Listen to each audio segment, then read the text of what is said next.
Okay mga boss, welcome back. At ito may review tayo. Ang dumi ng kuko ko. So napapanood ko to lagi sa mga sa FB Reels, sa sa YouTube Shorts, sa TikTok. Yung pinapatak lang tapos kakapit yung hinang. Yung mga hindi ganong makapitan ng diretso hinang, subukan natin. Sinubukan natin para mapatunayan natin kung legit. Ayan. Okay. Itong nakikita natin to na ano, 'di ba? So ano ba to? Multiply non-cleaning flux. Ayan. Chinese yung brand niya. Ang binayaran ko dito is ano, wala nakalagay dito. 63 pesos ang binayaran ko dito mga boss. So ayan, 30 ml siya na multi-function non-cleaning flux. Tingnan nga natin kung ano.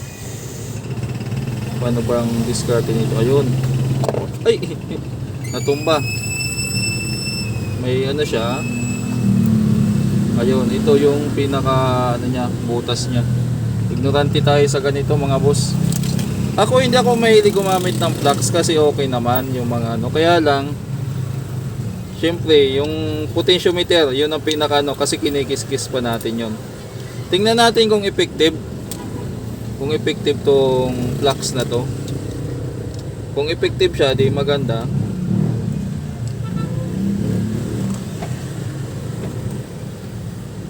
Napapanood kasi natin to na lalagyan lang daw nito, ayos na. So kuha tayo ng potentiometer. So tama-tama meron tayong bago dito. Stereo dapat, stereo.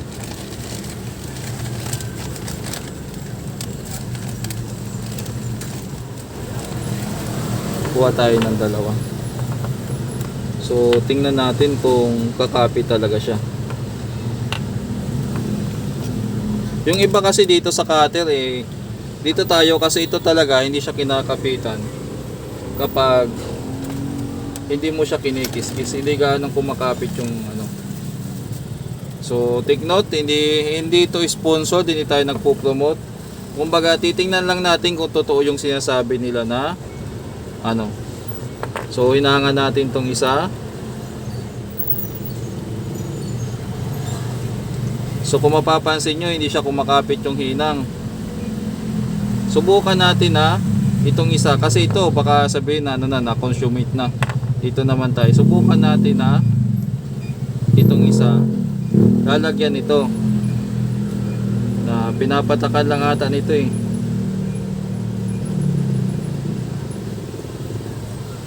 Butas ba to?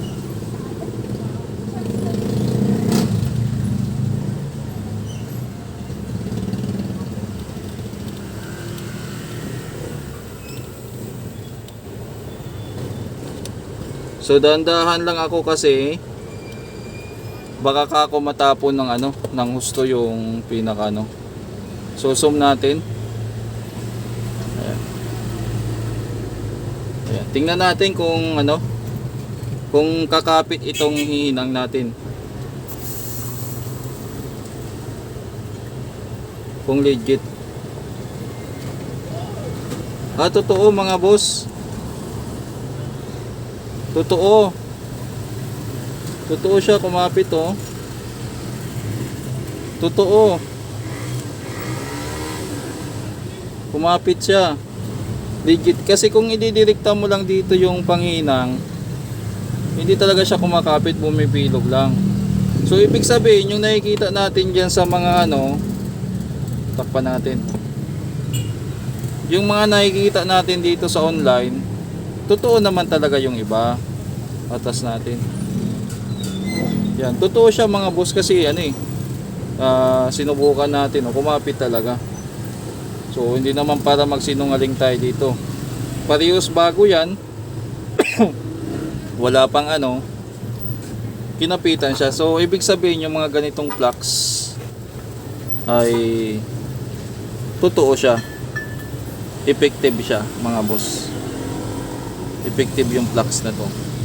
Nga pala yung ginamit nating lead ay Kaina. Na-review din natin to, di ba? Yung ano. So maganda rin to ang lead na to. So mga boss, wala nang ano-ano, ilagay na lang natin yung link nito. Ay, ano ba pangalan nito? Nakalimutan ko na eh. Iwan ko kung na-screenshot ko yung link nito. Tingnan lang natin. Basta mga ganito na flux, Pusin. Ayan yan, Pusin non-contact.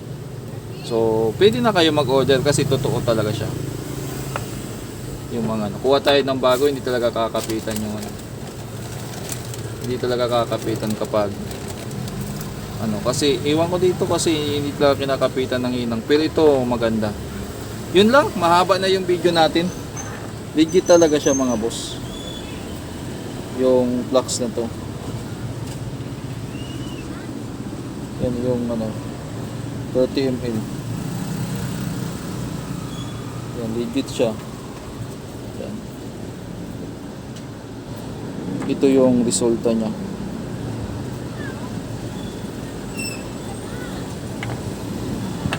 Ayan yung resulta. So totoo. Gagamitin ko to, hindi na sayang yung 63 pesos ko. So pag mga ganito, potentiometer, hindi na ako maghihinang-hinang o magkiskis pa.